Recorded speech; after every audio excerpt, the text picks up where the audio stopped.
Hello everyone, welcome back to our channel.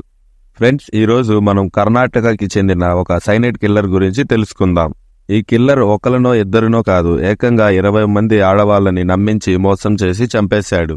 ఆ killer ఎవరు, ఎందుకని ఆ ఆడవాళ్ళని చంపేశాడు, వాళ్ళని ఎలా ట్రాప్ చేశాడు, పోలీసులు ఆ సైనైడ్ కిల్లర్ ని ఎలా పట్టుకున్నారు అన్న పూర్తి వివరాలు తెలుసుకోవాలి అంటే వీడియోని ఎక్కడా స్కిప్ చేయకుండా చివరి వరకు చూడండి. ఈ కేసు ఒక పూర్తి వివరాలు మీకు డీటెయిల్డ్ గా ఎక్స్ప్లెయిన్ చేస్తాను. ఫ్రెండ్స్, ఈ కేసుని స్టార్ట్ చేసే ముందు నా నుంచి మీకు ఒక చిన్న రిక్వెస్ట్. మన ఛానల్ ని సబ్స్క్రైబ్ చేసుకునే వాళ్ళు ఎవరైనా ఈ వీడియోని చూస్తుంటే ప్లీజ్ మా ఛానల్ ని సబ్స్క్రైబ్ చేసుకుని పక్కన ఉన్న బెల్ ఐకాన్ ని ఆన్ లో పెట్టుకోండి. మీ అందరి సపోర్ట్ మన ఛానల్ కి ఉంటే ఇంకా ఎన్నో మిస్టరీ వీడియోస్ ని మీ ముందుకు తీసుకొని రావడానికి మాకు హెల్ప్ అవుతుంది. ఇంకా లేట్ చేయకుండా వీడియోని స్టార్ట్ చేసేద్దాం. Hi friends, welcome back to our channel HM mysteries. ఈ కేసు స్టార్ట్ అయింది 2009 జూన్ 17న. ఎలా అంటే 22 సంవత్సరాల వయసు ఉన్న అనిత అనే అమ్మాయి మిస్సింగ్ కేసుతో ఈ సైనైడ్ కిల్లర్ కేసు స్టార్ట్ అయింది. ఈ అనిత అనే అమ్మాయి మంగళూరు అనే ఊరు నుంచి 30 కిలోమీటర్ల దూరంలో ఉన్న బంట్వాల్ అనే ఒక చిన్న విలేజ్ లో ఉండేది. ఈమె ఒక బీడీ కంపెనీలో పనిచేసేది. అయితే 2009 జూన్ 15న ప్రతిరోజులాగే పొద్దున్నే పనికి వెళ్ళింది, కానీ సాయంత్రం ఇంటికి తిరిగి రాలేదు. అనిత వాళ్ళ పేరెంట్స్ ఆమె కోసం చాలాసేపు ఎదురు చూశారు. చీకటి పడ్డ అనిత ఇంటికి రాకపోవటంతో అనిత పేరెంట్స్ అనితని వెతుక్కుంటూ తను పనిచేసే చోటుకి వెళ్లి ఎంక్వైరీ చేశారు. అసలు అనిత ఆ రోజు పనికి రాలేదు అని వాళ్ళు చెప్పారు. అది విన్న అనిత పేరెంట్స్ టెన్షన్ ఇంకా పెరిగింది. ఇంట్లో నుంచి పనికి వెళ్తున్నా అని చెప్పిన అనిత ఎక్కడికి వెళ్ళిందో వాళ్ళకి అర్థం కాలేదు. తర్వాత రోజు అంటే 2009 జూన్ 16న అనిత ఫ్రెండ్స్ ని అనిత ఎక్కడికి వెళ్ళింది, అనిత ఆచూకీ ఏమైనా తెలుస్తుంది అని ప్రయత్నించారు. కానీ అనిత పేరెంట్స్ కి అనిత గురించి ఎటువంటి ఇన్ఫర్మేషన్ తెలియలేదు. ఇంకా ఏ దారి లేక 2009 జూన్ 17న పోలీస్ స్టేషన్ లో అనిత కనిపించడం లేదు అని కంప్లైంట్ ఇచ్చారు. పోలీసులు అనిత గురించి ఎంక్వైరీ స్టార్ట్ చేశారు. ఇంతలో అనిత మిస్సింగ్ గురించి మీడియాకి తెలిసింది. మీడియా వాళ్ళకి ఎవరు చెప్పారో తెలీదు గాని అనిత ఒక ముస్లిం వ్యక్తిని ప్రేమించి అతనితో వెళ్లిపోయింది అన్న వార్తలు ప్రచారం అయ్యాయి. దానితో మత గొడవలు ప్రారంభమయ్యాయి. పోలీస్ స్టేషన్ల ముందు, ఎస్పీ ఆఫీస్ ముందు ధర్నాలు చేయడం ప్రారంభించారు. ఈ గొడవలు ఆగాలి అంటే వీలైనంత త్వరగా అనిత ఆచూకీ తెలుసుకోవాలి అని పోలీసులు అనుకున్నారు. ఈ కేసుని సాల్వ్ చేయడానికి ప్రత్యేకంగా ఐపీఎస్ ఆఫీసర్ అయిన చంద్రగుప్తా గారికి అప్పచెప్పారు. పోలీస్ యూనిట్ మొత్తం అనిత గురించి గట్టిగా వెతుకుతున్నారు. కరెక్ట్ గా 4 రోజుల తరువాత హస్సన్ బస్టాండ్ లో లేడీస్ వాష్రూమ్ లో ఒక మహిళ చనిపోయి ఉంది అని పోలీసులకి ఇన్ఫర్మేషన్ వచ్చింది. వెంటనే పోలీసులు ఆ బస్టాండ్కి చేరుకున్నారు. చనిపోయిన మహిళ నోట్లో నుంచి నురగ వచ్చింది. ఆ చనిపోయిన మహిళ ఎవరో కాదు, అనిత. అనిత డెడ్ బాడీ చూసి పోలీసులు షాక్ అయ్యారు. అనిత ఒంటి మీద ఎటువంటి గాయాలు లేవు. తనే సూసైడ్ చేసుకొని చనిపోయింది అని పోలీసులు అనుకున్నారు. కానీ పోలీసులకి అనిత సూసైడ్ చేసుకొని చనిపోయిందా లేదా ఎవరైనా చంపేసి ఉంటారా అన్న విషయం అర్థం కాలేదు. విచారణ కొనసాగిస్తూనే ఉన్నారు.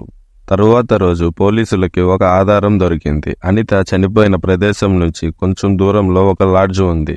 ఆమె చనిపోయే ముందు రోజు ఒక వ్యక్తితో కలిసి ఆ లాడ్జికి వచ్చింది అని ఆ లాడ్జిలో పనిచేసే వాళ్ళు చెప్పారు. తరువాతి రోజు ఇద్దరూ కలిసి బయటికి వెళ్లారు. కొంతసేపు తరువాత ఆ వ్యక్తి ఒక్కడే వచ్చి వాళ్ళ సామాన్లు తీసుకుని రూమ్ ఖాళీ చేసి వెళ్లిపోయాడు అని చెప్పారు. కానీ పోలీసులకి ఆ వ్యక్తి ఎవరో తెలియదు, అతను ఎలా ఉంటాడో కూడా తెలియదు. ఆ టైంలో ఎక్కువ సీసీటీవీ కెమెరాలు కూడా లేవు. అయితే పోలీసులు అనిత కాల్ హిస్టరీని చెక్ చేశారు. అందులో ఒక అన్నోన్ నెంబర్ దొరికింది. పోలీసులకి ఆ నెంబర్ మీద డౌట్ వచ్చింది. కాల్ చేస్తుంటే స్విచ్ ఆఫ్ వస్తుంది. ఆ సిమ్ ఎవరి పేరు మీద రిజిస్టర్ అయ్యింది, అడ్రస్ ఎక్కడదో పోలీసులు ఎంక్వైరీ చేశారు. ఆ సిమ్ మదికిరి అనే ఊరిలో శ్రీధర్ అనే వ్యక్తి పేరు మీద రిజిస్టర్ అయ్యింది అని తెలిసింది. వెంటనే పోలీసులు అతని దగ్గరికి వెళ్లారు. ఆ సిమ్ ఎక్కడ ఉంది, ఎవరు యూజ్ చేస్తున్నారు అని పోలీసులు అతన్ని ప్రశ్నించారు. అతను చెప్పిన సమాధానం విన్న పోలీసులు షాక్ అయ్యారు. ఎందుకంటే ఆ నెంబర్ ని శ్రీధర్ చెల్లి యూజ్ చేస్తుంది, కానీ ఆమె 2009 మార్చి 17న మిస్ అయ్యింది. పోలీస్ స్టేషన్ లో కూడా కంప్లైంట్ ఇచ్చాను అని చెప్పాడు. అది విన్న పోలీసులకి ఏమీ అర్థం కాలేదు. ఇది రెండో మిస్సింగ్ కేస్. ఈ అమ్మాయి యూజ్ చేసిన నెంబర్ ఒక కాల్ హిస్టరీని ఎంక్వైరీ చేశారు. సేమ్ మళ్ళీ ఇంకో అన్నోన్ నెంబర్ పోలీసులకి దొరికింది. ఆ నెంబర్ ఎవరిది అని ఎంక్వైరీ చేస్తే పొత్తూరులో వినీత అనే అమ్మాయిది అని తెలిసింది. అక్కడికి వెళ్తే తను కూడా మిస్సింగ్. ఇది 3వ మిస్సింగ్ కేస్. మళ్ళీ ఈ అమ్మాయి యూజ్ చేసిన నెంబర్ ఒక కాల్ హిస్టరీని ఎంక్వైరీ చేశారు. సేమ్ ఇంకొక అన్నోన్ నెంబర్ దొరికింది. ఆ నెంబర్ ఎవరిది అని ఎంక్వైరీ చేస్తే కేరళలో పుష్ప అనే అమ్మాయిది అని తెలిసింది. అక్కడికి వెళ్తే తను కూడా మిస్సింగ్. ఇది 4వ మిస్సింగ్ కేస్. పోలీసులకి మిస్ అయిన అమ్మాయిల ఆచూకీ ఏమీ దొరకలేదు. కానీ ఒక విషయాన్ని గమనించారు. హంతకుడు మిస్ అయిన అమ్మాయిల సిమ్ తీసుకొని మొబైల్ని పాడేస్తున్నాడు. ఈ సిమ్స్ ని ఏ మొబైల్లో వేసి యూజ్ చేస్తున్నాడో ట్రాప్ చేశారు. అక్కడే పోలీసులకి హంతకుడిని పట్టుకోవటానికి ఒక పాయింట్ దొరికింది. అదేంటంటే హంతకుడు సిమ్స్ అన్ని ఒకే మొబైల్లో వేసి యూజ్ చేస్తున్నాడు. వెంటనే ఆ మొబైల్ ఒక IMEI నెంబర్ ని ట్రాక్ చేశారు. ఆ మొబైల్ ఉన్న లొకేషన్ పోలీసులకి దొరికింది. ఆ లొకేషన్ కర్ణాటక స్టేట్ లో మంగళూరు అనే సిటీ. వెంటనే పోలీసులు అక్కడికి వెళ్లారు. ఆ మొబైల్ మోహన్ కుమార్ అనే వ్యక్తిది అని తెలిసింది. పోలీసులు వెంటనే అతన్ని అరెస్ట్ చేయకుండా సివిల్లో అతను ఎవరు, ఏం చేస్తూ ఉంటాడు అని ఎంక్వైరీ చేయడం స్టార్ట్ చేశారు. మోహన్ కుమార్ ఒక ప్రైవేట్ స్కూల్లో ఫిజిక్స్ టీచర్ గా పనిచేస్తాడు. చాలా మంచి వ్యక్తి, ఎవరితో గొడవ పడడు, తన పనేదో తనే చూసుకుంటాడు అని చెప్పారు. పోలీసులు మోహన్ కుమార్ ని అదుపులోకి తీసుకొని వాళ్ళ స్టైల్లో ఎంక్వైరీ చేస్తే నిజాలన్నీ ఒప్పుకున్నాడు. అసలు మోహన్ కుమార్ ఆ ఆడపిల్లలని ఎలా ట్రాప్ చేస్తాడు, తరువాత వాళ్ళని ఏం చేశాడో పోలీసులకి వివరించాడు. మోహన్ కుమార్ ముందుగా ఒక ఊరిని సెలెక్ట్ చేసుకుంటాడు. తరువాత ఆ ఊరిలో పేద ఇంటికి చెందిన ఆడపిల్లలు ఎవరైనా ఉన్నారో లేదో గమనిస్తాడు. ఒకవేళ ఉంటే మెల్లగా వాళ్లతో మాటలు కలుపుతాడు. తన ఒక గవర్నమెంట్ ఎంప్లాయ్ అని చెప్పి ఒక ఫేక్ ఐడిని కూడా చూపిస్తాడు. మెల్లగా వాళ్ళకి ఏదైనా జాబ్ ఆఫర్ గాని లోన్ గాని ఇప్పిస్తా అని మాట్లాడి నంబర్ తీసుకుంటాడు. కొన్ని రోజులు వాళ్లతో పరిచయం పెంచుకున్న తరువాత వాళ్ళని ప్రేమిస్తున్నా అని చెప్తాడు. జీవితంలో అన్నీ ఉన్నాయి, నీలాంటి మంచి అమ్మాయి కోసం ఎదురు చూస్తున్నా, నువ్వు ఒప్పుకుంటే పెళ్లి చేసుకుంటా అని వాళ్ళని నమ్మిస్తాడు. కొన్ని రోజుల తరువాత మనం పారిపోయి పెళ్లి చేసుకుందాం, ఇంట్లో చెప్పినా ఒప్పుకోరు, ఒక్కసారి పెళ్ళయిన తరువాత మనల్ని ఎవరూ విడదీయలేరు అని చెప్తాడు. ఇంట్లో నుంచి వచ్చేటప్పుడు డబ్బు బంగారం ఉంటే తీసుకుని వచ్చేయమని చెప్తాడు. ప్రేమించిన వ్యక్తితో జీవితాన్ని ఆనందంగా గడపాలి అన్న ఆశలతో ఆ ఆడపిల్లలు మోహన్ కుమార్ మాటలు విని ఇల్లు విడిచి అతను చెప్పిన చోటకి వెళ్తారు.